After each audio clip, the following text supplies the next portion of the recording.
172 on an aircraft carrier if his life depended upon it. And what's so ridiculous about this discussion?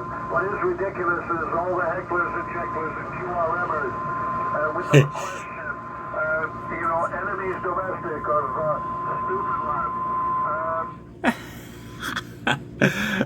This guy was teaching another ham how to land a Cessna 172 on the deck of any aircraft carrier floating currently.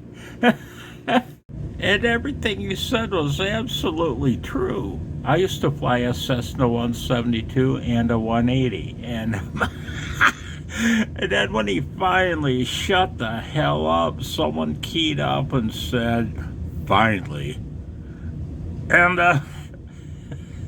And when my man here keyed up again, he described that one dude uttering the word "finally."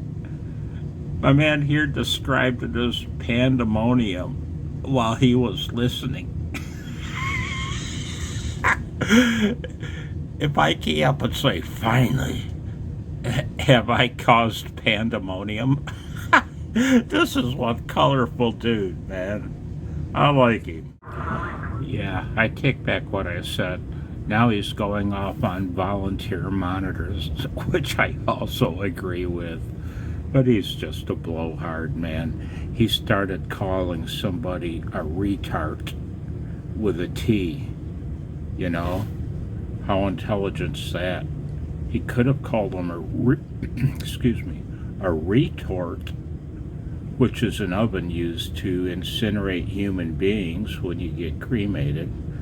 Or he could have called them a crude word called retard with a D, which is short for retarded, which is a crude way of saying that somebody's learning disabled or they've had neurological damage. Like my best friend in the whole world when I was growing up, my cousin Lori, who somebody beat her over the head with a stick when she was 5 years old, and she suffered epilepsy the rest of her life and never advanced beyond an age of about 12 mentally.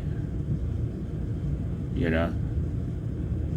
Maybe that's who he's talking about.